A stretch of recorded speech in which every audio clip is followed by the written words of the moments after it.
Enfin, dernière question que l'on essaie de résoudre dans ce chapitre, comment le courant électrique circule dans les liquides. Alors faisons d'abord une petite comparaison entre les métaux et les solutions.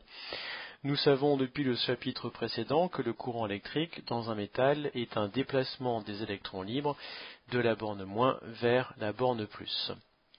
Dans les liquides, nous savons que ce sont les ions qui font circuler le courant électrique, mais on ne sait pas du tout comment les ions se déplacent dans les liquides. On a donc fait une expérience en classe avec différents liquides de différentes couleurs. Voilà. Donc on a mélangé un liquide bleu. Ici vous avez un liquide, ici vous avez un liquide bleu. Ce liquide est bleu parce qu'il contient des ions cuivre Cu2+. On a ici un liquide orange. Ce liquide est orange parce qu'il contient des ions dichromates. Et quand on mélange les deux liquides, on obtient un liquide de couleur verte. Donc c'est un liquide qui contient les cations Cu2+, et les anions dichromates Cr2O7-2-. Par le biais des électrodes qui sont là et là, on a fait passer un courant électrique dans ce liquide. Alors, qu'est-ce que l'on observe quand on fait passer le courant électrique dans ce liquide?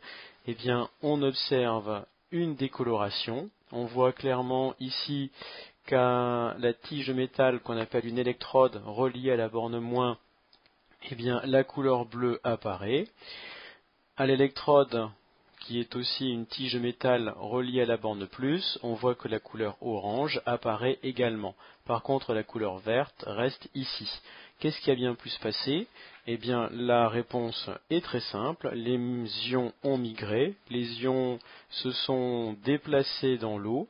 Donc, vous voyez ici que les ions Cu2+, ici les ions Cu2+, eh bien, se sont déplacés vers la borne négative. Souvenez-vous que deux charges de signes opposés s'attirent, et les ions dichromates, eux qui sont négatifs, sont attirés vers la borne plus, parce que deux charges de signes opposés s'attirent. Et on voit donc ici que dans un liquide, le courant électrique est un déplacement des cations positifs vers le moins, et un déplacement des anions négatifs vers le plus. Voilà, c'est clairement mis en évidence par cette expérience. Alors on a écrit tout ça dans le cahier et je vous ai aussi présenté une animation que je retrouve ici. Voilà. Alors cette animation qu'on avait déjà vue dans le chapitre 2, on l'a réutilisée ici dans le chapitre 3 puisqu'elle contient l'électrolyseur. Voilà, on a un circuit électrique. Alors, espérons qu'il arrive, ce circuit électrique. C'est un peu lent, mais c'est pas grave, ça va venir.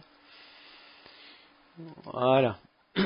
Alors, ce circuit électrique, il contient une lampe, un câblage métallique et un électrolyseur. Donc, on regarde ce qui se passe dans le métal. On voit ici les électrons libres qui se déplacent dans tous les sens.